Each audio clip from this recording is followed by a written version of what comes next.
திரு சவுண்டையா, இந்த கைது நடவடிக்கைக்கு பிறகு 2 மாதிரியான விமர்சனங்கள் வருது.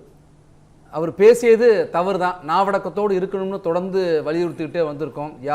யாகாவராயினும் நாகாக்கன்னு சொல்லியெல்லாம் விமர்சனம் வர அதே நேரத்தில் வழக்கு மட்டும் போதும், கைது நடவடிக்கைங்கிறது ஒரு அதீதமாக ஒரு எதிர்க்கட்சியை முடக்கிறதுக்காக செய்கிற சதிங்கிற மாதிரி சொல்கிறாங்களே.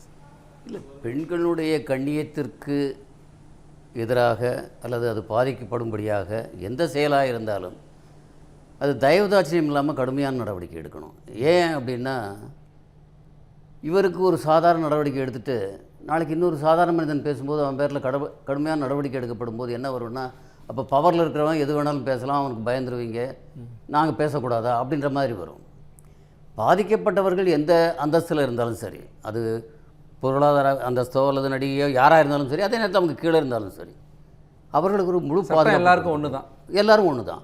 அதே போல் பேசியவர் சாதாரண பொறுப்பில் இருந்தாலும் சரி, மிக உயர்ந்த பொறுப்பில் இருந்தாலும் சரி, அப்பயும் ஒன்று தான். அப்போது சட்டம் அனைவருக்கும் சமமானது, அது கடுமையானதாக இருக்க வேண்டும். சில கேசஸில் இப்போ இந்த சட்டம் யார் கொண்டு வந்தது தெரியுமா? இப்போ இதில் சில சரத்துக்கள், பெண்களுக்கான இந்த சட்டம் 1998ஆம் ஆண்டு கலைஞர் ஐயா அவர்களால் கொண்டு வரப்பட்டது. கடந்த ஆட்சியிலே ஐயா ஸ்டாலின் அவர்களால் அதனுடைய சரத்துக்கள் கடுமையாக்கப்பட்டன. அப்போ தன்னுடைய தாத்தாவும் தந்தையும் கொண்டு வந்த சட்டத்தை இது தன்னுடைய காலடியிலே போட்டு மிதித்திருக்கிறார் திரு உதயநிதி அவர். அந்த சட்டத்து பிரிவுகளில் வழக்கு பதிவு செய்யப்பட்டு பேரன் கைதாக இருக்கிறார். இவர் உண்மையிலேயே அந்த எண்ணத்தில் பேசலைன்னா, தன்னுடைய தொண்டர்கள் கத்துறாங்க, நடிகையின் பேரை சொல்லி கத்துறாங்க, அப்போ இவர் என்ன சொல்லியிருக்கணும்? பேச்சை திசை சொல்லியிருக்கணும்.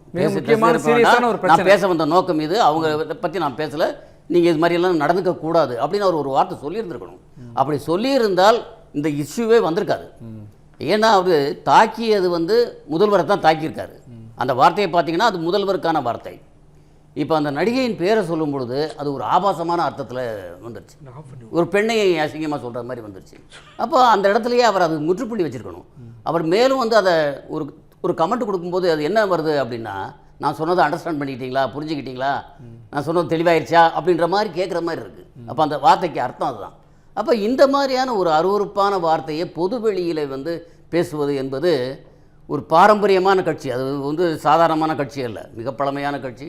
அதனுடைய தலைவராக வரக்கூடிய தகுதி உள்ளவர், துணை முதல்வராக இருந்தவர், எதிர்க்கட்சி தலைவராக இருப்பவர், இப்படிப்பட்ட ஒருவர் இந்த மாதிரி அவர் பேசுகிறத பார்த்தா அவர் ஜஸ்ட் லைக் தட் பேசுகிறார். அதாவது இதையே பேசி பேசி பழக்கமுள்ளவங்க பேசுகிற மாதிரி பேசுகிறார். அவர் அந்த பேசுகிறது நல்லா தான் பேசினார். நேற்று காவிரி விஷயங்களை பற்றி நல்லா தான் பேசினார், அதில் எந்த விதமான குறைபாடும் இல்லை. ஆனால் பேசும்போது அவருக்கு ஜஸ்ட் லைக் தட் வருது, இது மாதிரி வார்த்தைகள் வருதுன்னா அது அவர் அதில் நிறைய ட்ரெயினாக இருக்கிற மாதிரி தெரியுது. அது பொதுவெளியில் அது மாதிரி பேசக்கூடாது. நீங்கள் நண்பர்களோட பேசுகிறீங்க, தனியாக பேசுகிறீங்க அப்படின்னா அது வேறு விஷயம். பொதுவெளியில் ஒரு பெண்ணை பற்றி அவங்க யாராக வேணாலும் இருக்கட்டும், நடிகையோ யாராக இருந்தால் என்ன, அது மிகவும் ஆட்சேபனை. அந்த மேடையில் இன்னொரு காட்சியும் பார்க்க முடிஞ்சு சார். உதயநிதி நீங்கள் சொல்கிற போது ஜஸ்ட் லைக் தட்னு பேசிட்டு போகிறாரு. ஆனால் அதே மேடையில் முன்னாள் அமைச்சர்கள், மூத்த தலைவர்கள், முன்னாள் சட்டப்பேரவை மக்களவை உறுப்பினர்கள்லாம் உட்காந்துருக்காங்க. அவர்கள் ரசித்து சிரிக்கிறாங்க. இல்லையா, அவங்க தான் இன்றைக்கி ஒருத்தர் சொல்லியிருக்கிறாரு, நாங்கள் அப்படி தான் அவங்கள பற்றி பேசணும், இவங்கள பற்றி பேசணும்னா எங்களுடைய பாரம்பரியமே இதுதான்ற மாதிரி அவங்க பேசுகிறாங்க. இது இன்னமும் அதை அக்ரவேட் பண்ணுது. நாங்கள் இப்படி தான் பேசுவோம். இன்றைக்கி ஒரு தலைவர் சொல்லியிருக்கிறாரு, நாங்கள் அவரை பற்றி பேசணும், இவரை பற்றி பேசணும். இப்படி தான் கட்சியுடைய அமைப்பு செயலாளர் RS பாரதி என்ன சொல்கிறாரு அப்படின்னா, அவர் சரியாக தான், அவர் பேசுனது என்ன தப்பு, இவங்க என்ன இந்தியாவுக்கு பிரதமரான்னு கேட்குறாங்க. அதான், அப்போ இந்தியாவுடைய பிரதமரை மட்டும்தான் நாங்கள் பேச மாட்டோம், அவரையும் தான் இவர் பேசுகிறாங்க. ஆனால் அவர் இவ்வளோ கொச்சையாக பேசலை. யாரை வேணாலும் பொதுவெளியில் விமர்சிக்கலாம், அரசுடைய தலைவர்களை பற்றி விமர்சிக்கலாம். அதிலும் பெண்களை விமர்சிக்கும் பொழுது அரசியலில் இருந்தாலும் கூட மிக கண்ணியமான வார்த்தைகளால் விமர்சிக்க வேண்டும். அது நம்ம வீட்டு பொண்ணுன்னா வேற, அடுத்த வீட்டு பொண்ணுன்னா வேற அப்படின்ற மாதிரியான வித்தியாசம் இங்கே இருக்கக்கூடாது. அது மிக தவறான ஒன்று.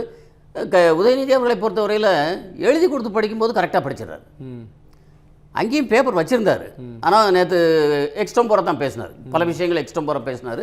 அப்படி பேசும்பொழுது அவர் ஸ்லிப் ஆகிடுறாரு. இங்கேயும் கூட நீங்கள் சட்டசபையில் பார்த்தீங்கன்னாலும் எழுதி கொடுத்து தான் வாசிக்கிறாரு. அது அல்லாமல் அவர் பேசும்பொழுது அன்றைக்கும் சில வார்த்தைகள் அது மாதிரி தான் வந்தது. அப்போது அவர் முடிந்தவரை எழுதி கொடுக்குறது பேசுகிறது நல்லது. ஏன்னா அவர் ஒரு எதிர்க்கட்சி தலைவர், ஒரு பொறுப்பான எதிர்க்கட்சி தலைவர். நாளைக்கு அசம்பிளியில் பட்ஜெட்டு இதெல்லாம் இருக்குது. அப்போ மக்கள் பார்த்துட்ருக்குறாங்க. இதை விடுங்க, இந்த விஷயம் ஒரு பக்கம் இருந்தாலும் கூட நாளைக்கெல்லாம் அசம்பிளியில் வேறு மாதிரியாக பார்ப்பாங்க. அவர்கள் என்ன செஞ்சாங்க, அவர்கள் வாக்குறுதிகள் கொடுத்தாங்க, அது வருதான்னு பார்ப்பாங்க. அதுக்கு இவங்க என்ன எப்படி கேட்குறாங்க, அது அந்த வாக்குறுதிகளை ஏன் செய்யலைன்றது எப்படி கேட்குறாங்கன்றதெல்லாம் பார்ப்பாங்க. அப்படிப்பட்ட நேரங்களில் இவருடைய அந்த எதிர்க்கட்சி தலைவர் என்ற அந்த பதவி இருக்க மிக முக்கியமானது. அப்போ அப்படிப்பட்ட ஒரு கண்ணியமான பதவியிலே இருக்கிறவர் எவ்வளவு கண்ணியமாக பேசியிருந்திருக்கணும். இவர் அந்த இடத்துல அந்த பிரச்சனைக்கு முற்றுப்புள்ளி வச்சிருந்தாருன்னா அவர் உண்மையான தலைவர் நிலைக்கு போயிருப்பார். பொறுப்பை உணர தவறிட்டாரு, பொறுப்பு உணர்ந்து பேசல அப்படிங்க. அது இல்லைங்க, அதுக்கு நீங்க இங்க தண்ணி வரல அங்க வரும், அங்க தண்ணி வரல இங்க வரும்னு நீங்க சொல்றது தப்பு இல்லையா? சரி சரி, தொடர்ந்து தலைவர்கள் கண்டிச்சிட்டு இருக்காங்க, நம்ம இது உணர வேண்டும், புரிந்து கொள்ள வேண்டும். சரி சவுண்டையா, கைதுக்கு பிறகு ஒரு அலக்களிப்பு இருக்கு, அதுதான் நோக்கம் அப்படின்னு சொல்றாங்க. தஞ்சாவூருக்கு அழைச்சிட்டு போறவரை டக்குன்னு செங்கிப்பட்டி காவல் நிலையத்தில் போய் வச்சு விசாரணை பண்றாங்க. நான் அங்கே தான் வருவேன்னு உதயநிதி சொல்றார். அதுக்கு பிறகு திரும்ப விசாரணை இங்கே நடந்துகிட்டு இருக்கு. இல்லை, ஒருவரை கைது செய்து விசாரிக்கிறது அந்த ஸ்டேஷனில் தான் கொண்டு போய் விசாரிக்கணும்னு இல்லை. சுச்சுவேஷனை பொறுத்து ஈவன் பல இடங்களில் ரகசிய இடங்களில் வச்சு கூட விசாரிக்கிறாங்க. அதுக்கு அவங்களுக்கு உரிமை இருக்குது.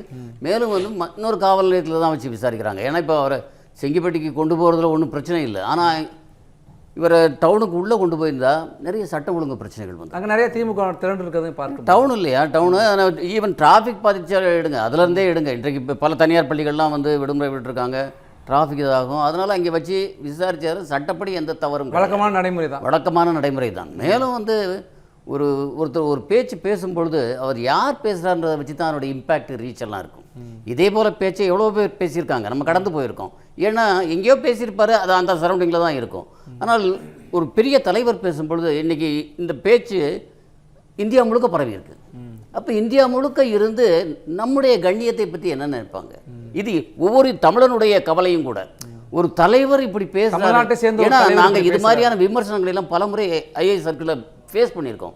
நாங்கள் அங்கே போகும்போதெல்லாம் என்ன நீங்கள் எல்லாம் அறிவாளிகளாக இருக்கிறீங்க, இங்கே இப்படி ஆள்களுக்கு ஓட்டு போட்டு தேர்ந்தெடுக்கிறீங்கன்னு எங்களை பல IAS officer, north Indian IAS ஆஃபீஸர்லாம் கிண்டல் பண்ணுவாங்க. அப்போது இவங்க பேசுகிறது என்ன இம்பேக்டை அங்கே ஏற்படுத்துது. இதே போல் நீங்கள் அந்த சனாதனம் என்ற வார்த்தையை சொல்லும்போது நீங்கள் பார்த்துருப்பீங்க. அதுக்கும் கடுமையான கடன் இந்தியா முழுக்க எழுந்தது. ஏன் அந்த மாதிரியான பேச்சுக்கள் எல்லாம் பேசுகிறாரு? மேலும் நம்ம அருள்மொழிவர்மன் சொல்லும்போது கூட இது அவ்வளோ முக்கியமான பிரச்சனை இல்லை அப்படின்ற மாதிரி பேசினார். ஆனால் நம்முடைய கலாச்சாரம் அது இல்லை. நம்ம கலாச்சாரம் சோறு, தண்ணி, பணம் அதெல்லாம் தாண்டி மானத்தை தான் பெருசாக மதிக்கும். சாதாரண குடும்ப பெண்ணை ஒருத்தன் ஏதாவது ஒரு பேசிட்டானா வெட்டி போட்டு போகிறவங்களாம் இந்த ஊரில் இன்னும் நிறைய பேர் இருக்காங்க. அதனால் ஒரு பெண்ணினுடைய மானம் என்பது எல்லாத்தையும் விட மேலுன்னு நினைக்கிற மண் நம்ம மண். அப்போ அதுக்கு நம்ம உரிய மரியாதை ஒரு தலைவராக நம்ம முன்னுதாரணமாக இருந்து கொடுத்துருக்கணும். இவர் அதை அந்த இடத்துலையே அவர் கண்டிச்சிருந்துருக்கணும். முன்னாடி பெண்களும் இருக்கிறாங்க. அப்போது நீங்கள் கட்சி தொண்டர்களை பொறுத்த மட்டும் நீங்கள் விடுங்க. நம்ம இவர் சிவா பேசுகிறாரு, கட்சிக்காரங்க அப்படி அந்த நிலையில் இருக்கலாம். ஆனால் ஒரு பொது மனிதராக இன்றைக்கி கிட்டத்தட்ட எடப்பாடி அவர்களை தவிர மற்ற எல்லா எதிர்க்கட்சிகளுமே கண்டிச்சிருக்கிறாங்க. கைது பண்ணதில் கருத்து வேறுபாடுகள் இருந்தால் கூட அவர் பேசியது தவறு அப்படின்றத எல்லாரும் வச்சுருக்காங்க. அதுக்கு இப்படித்தான் நீங்கள் நடவடிக்கை எடுக்கணும் அப்படின்றது அது ஆட்சியில் இருக்கிறவங்க அந்த சட்டத்தை நடைமுறைப்படுத்துகிறவங்க செய்ய வேண்டிய நிறைவு கருத்து சுருக்கமாக. பொது மேடையில் தலைவர்கள் இப்படி கண்ணிய குறைவாய் பேசுவது இதுவே கடைசியாக இருந்தால் நல்லது. தமிழ் ஜனம் சேனலை சப்ஸ்கிரைப் பண்ணாமல் பார்த்துட்டு இருந்தீங்கன்னா மறக்காமல் சப்ஸ்கிரைப் பண்ணிடுங்க.